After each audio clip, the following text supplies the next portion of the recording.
WashU of course, an excellent educational opportunity for me.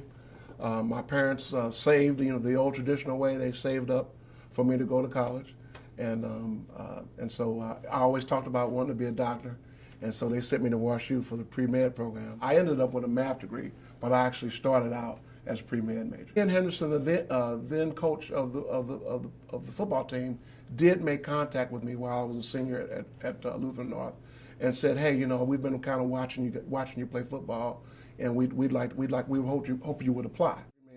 WashU had an excellent reputation for med program, and so hey, here's a way to play football, major in pre-med, and seemed like a good fit, and so that's why I went.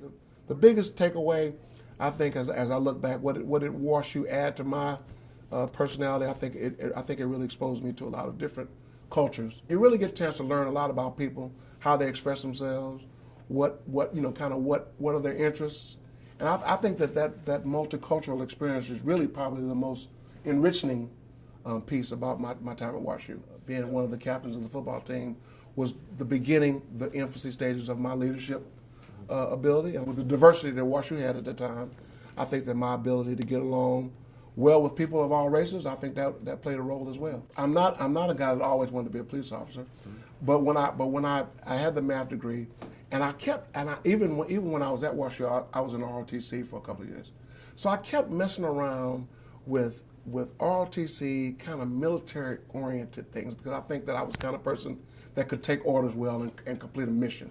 One day, a buddy of mine was already on the police department, and he says, "Hey, John, being a police officer is like being in the local military." And when he said that, it was something about that. I said, you know what? He's kind of right. He's kind of right. And so I applied, and here I am 30 years later. Actually, it'll be 31 years in February. My parents always said, hey, if you got a B, you can get an A. If you got a C, you can get a B. So they were never really the type of people that were complacent with positions that you were in. They always wanted you to work hard and do better, and they would just always push me to do my best. And so it becomes a part of who you are. So, I mean, that's something I try to instill in officers as well. Hey, we realize that our relationship has been strained, in particular with the African American community. A lot of tension between the tension between us and the African American community and law enforcement period. So this is not just a St. Louis thing, but hey, law enforcement has got to do better when it comes to community relations, particularly in some of the distressed neighborhoods. Like, for example, I created a mobile office that I would actually sit on a street corner on a drug-infested street and try to give the people on that street a little relief from some of the drug activity that they've had over the years, over the months. And so that's just kind of my personality. I think that that's me wanting, when somebody has a legitimate complaint about something, me sincerely caring about it and want to do something about it. What's the best part of being the chief?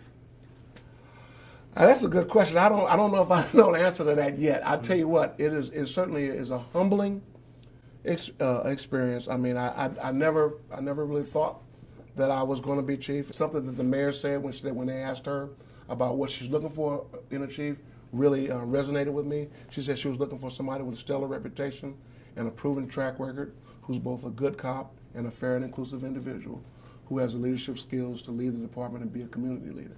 When she said that spoke to me. And in all honesty, I really consider that a calling. I think the Lord called me through her. I really believe that in my heart. And so the best part of being a chief is answering the call and ready to serve.